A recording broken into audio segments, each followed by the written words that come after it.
Hi everyone, this is Subhashis. Option selling series के अंदर ये आप लोगों का थर्ड पार्ट है और इस पार्ट में हम लोग डिस्कशन करने वाले हैं ऑप्शन सेलिंग के कुछ मिथ्स। बहुत सारे लोग के कन्फ्यूजन रहते हैं, बहुत सारे लोगों के मन में ये रहता है कि अगर ऑप्शन सेलिंग करेंगे तो हमेशा पैसा मिलेगा। तो पहला पॉइंट ये आ जाता है, option seller always makes money. बहुत सारे लोगों को लगता है कि ना ऑप्शन सेलिंग अगर करेंगे तो हमेशा पैसा मिलेगा।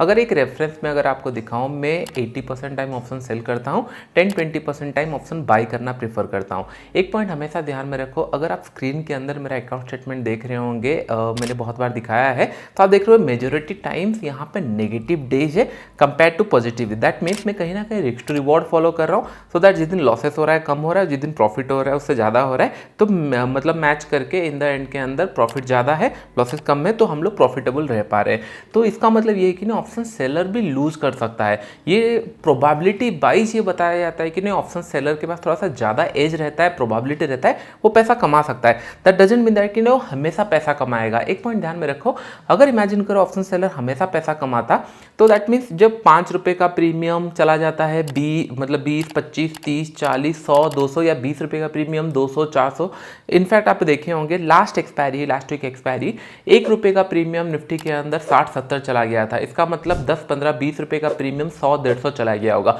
अगर इमेजिन करो कोई ऑप्शन सेलर 10 रुपये या 20 रुपये के लिए सेल कर रहा है, 5-10 एक्सपायरी सेल किया, 100 रुपये कलेक्ट किया, लेकिन एक एक्सपायरी ऐसा आया जहां पे उसने लेट से सेव 10 रुपये या 20 रुपये का सेल किया होगा, अगर उस दिन वो 100-200 रुपये चला गया तो पूरा प्रॉफिट भी जा सकता है। दैट मीन्स कहीं ना कहीं उसको लॉसेस कहीं ना कहीं कट करना है। जैसे लास्ट वीडियो के अंदर मैं आपको बताया था कि नहीं option seller re entry and loss cut, ये दो अगर आप सीख गए तो फिर आप ऑप्शन सेलर अच्छे से बन सकते हो।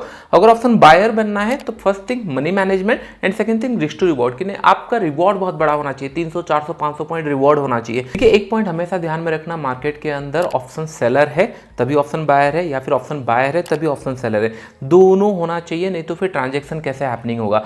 और कहीं ना कहीं अगर आप देखोगे एवरी अल्टरनेटिव डे पे आप ऑप्शन सेलिंग में पैसा कमा सकते हो, लेकिन ऑप्शन बाइंग के अंदर एक सिंगल डे पे एक बड़ा मोमेंटम आ गया, कोई एक डे पे स्पेशल डे पे, वहां पे आप प्रॉफिट कमा सकते हैं। क्योंकि 70% टाइम मार्केट साइडवेज रहता है, तो प्रोबेबिलिटी थोड़ा ज्यादा रहता है कि साइडवेज मार्केट में आप ऑप्शन सेलिंग करके भी प्रॉफिट कमा लो। और ऑप्शन बाइंग ट्रेंडिंग मार्केट के लिए वेट करते हो तो ट्रेंडिंग मार्केट 30% टाइम रहता है, तो उसके लिए थोड़ा सा प्रोबेबिलिटी कम रहता है, जिसको हम लोग मैचअप कर सकते हैं रिस्क टू रिवॉर्ड, जैसे मैंने आप लोगों को ऑप्शन बाइंग सीरीज के अंदर बताया था। तो ये पॉइंट तो क्लियर हो गया कि नहीं ऑप्शन सेलर हमेशा पैसा कमाता है। पहला पॉइंट मिथ ये पहले माइंड से निकाल दो कि नहीं ऑप्शन सेलर हमेशा पैसा नहीं कमाता। सेकंड पॉइंट आ जाता है option seller free money collect करता है।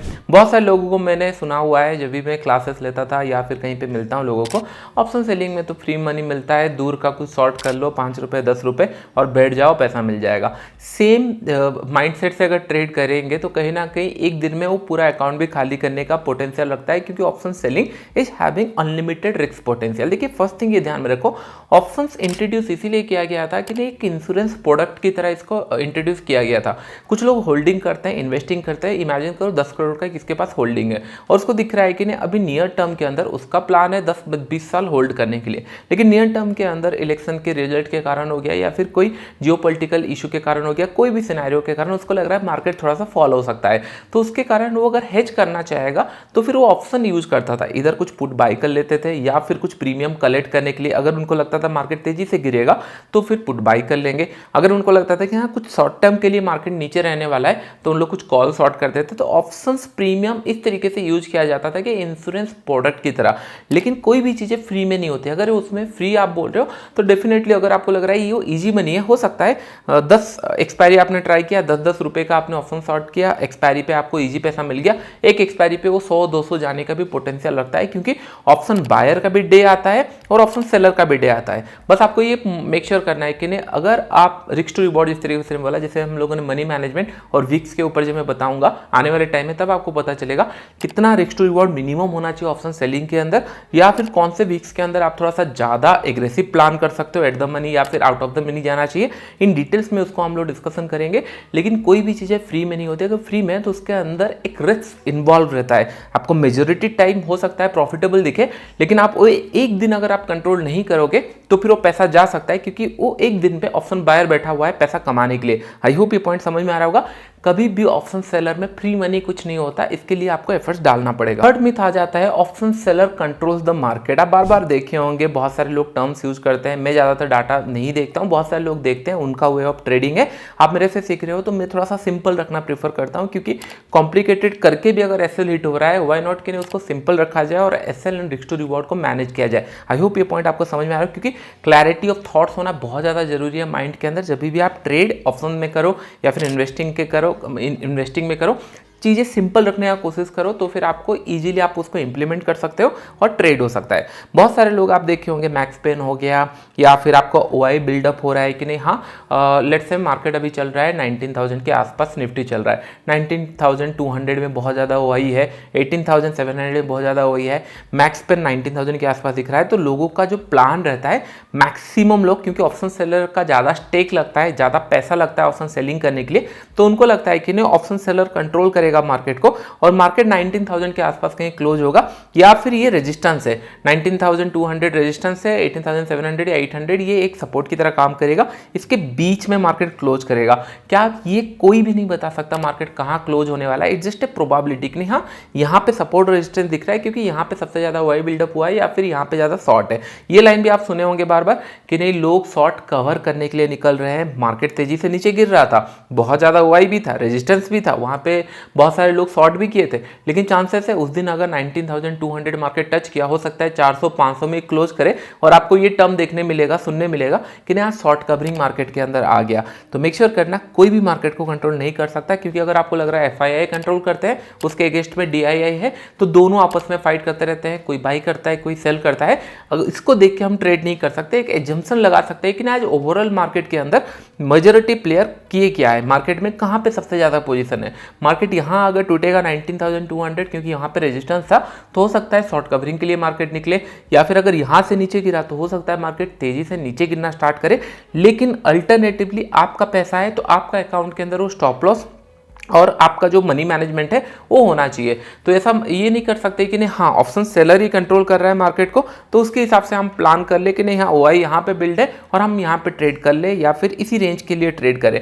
मैक्सिमम टाइम प्रॉफिटेबल हो सकता है, लेकिन वो एक दिन आएगा कि नहीं जहाँ पे शॉर्ट कवरिंग या फिर मार्केट कवर करने निकल जाएगा या फिर नीचे से ब्रेकडाउन हो जाएगा, तब आपको डिफिकल्ट होने वाला है। तो मेक श्योर कि नहीं ब्लाइंडली कोई चीज़ें फॉलो मत करो। एडिशनल पॉइंट है कि नहीं हाँ आपने एक सपोर्ट रेजिस्टेंस देखा मार्केट के अंदर है, वहाँ पे ओआई भी दिख रहा है, तब आप प्लान कर सकते हो। लेकिन अदरवाइज अगर आप ये सोच के प्लान कर रहे हो कि ऑप्शन सेलर का डाटा मतलब मार्केट यहीं पे क्लोज होने वाला है, which is going to very difficult. बहुत सारे सिनेरियो आपने देखा होगा, ये साल में तो ज़्यादा मूव किया नहीं है मार्केट 500,000 पॉइंट एवरी मंथ में। लास्ट ईयर या उससे पहले ईयर 2020, 21, 22 में ऑलमोस्ट एवरी मंथ में एक एक्सपायरी पे मार्केट 700-800 पॉइंट या 1000 पॉइंट या फिर 500 पॉइंट के आसपास मूव करता था। बैंक निफ्टी स्पेशली मैं बोल रहा हूँ। दैट मीन्स अगर ये 400-500 पॉइंट मूव कर गया तो ना वहाँ पे सपोर्ट, क्योंकि एवरी टाइम वाई चेंज होता रहता है। बाय द टाइम आप मॉर्निंग में देखे हो वाई यहाँ पे है और ये सपोर्ट रेजिस्टेंस के रेंज में काम करने वाला है।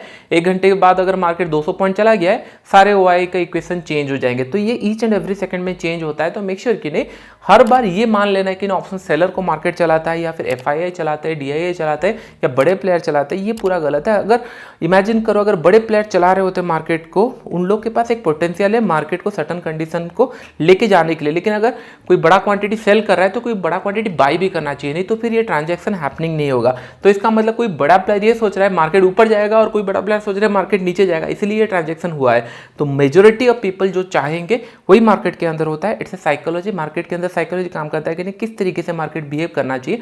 तो ये गलतफहमी में तो हो जाना कि नहीं हाँ सर्टन नंबर ऑफ पीपल हमेशा कंट्रोल करते हैं। अगर ऐसा होता उन लोग कभी लॉस नहीं करते। ऐसा कोई पर्सन नहीं है जो हमेशा प्रॉफिटेबल रहा है, कभी ना कभी वो लॉसेस करते हैं। हो सकता है ईयर ऑन ईयर बेसिस पे प्रॉफिट होता है, लेकिन दैट डजंट मीन दैट कि एवरी टाइम ऑप्शन सेलर पैसा कमाएगा या फिर ऑप्शन सेलर मार्केट को कंट्रोल करेंगे। आई होप ये पॉइंट आपको समझ में आ गया होगा। वीडियो अच्छा लगा तो वीडियो को शेयर करना, क्योंकि सो दैट क्या होगा आने वाले टाइम में जब ऑप्शन सेलिंग का प्लान भी करोगे, ये सारे सीरीज पे आपका माइंडसेट रेडी हो जाएगा। फिर उसके बाद धीरे धीरे हम लोग सेटअप एंड ऑल ट्राई करेंगे, सो दैट क्या होगा आपका एक फ्रेमवर्क पूरा रेडी हो जाएगा किस तरीके से आप ऑप्शन सेलिंग प्लान कर सकते हो। ये मेरा प्लानिंग है। आपके अंदर अगर कोई थॉट प्रोसेस है, आपका कुछ है, वो आपको फिर इन डिटेल्स में जाके आप लोग उसको प्रोसेस में देख सकते हो कि अगर आपके लिए वो सही सुटेबल हो रहा है, आप उसको फॉलो कर सकते हो, कोई इशू नहीं है। जितना मेरा एक्सपीरियंस है, मेरा नॉलेज है, मैं आप लोगों के साथ शेयर कर रहा हूँ। आई होप ये सारा पॉइंट आप लोगों को समझ में आ रहा होगा। वीडियो अच्छा लगा लाइक है फ्रेंड्स। अभी के लिए इतना ही, थैंक यू।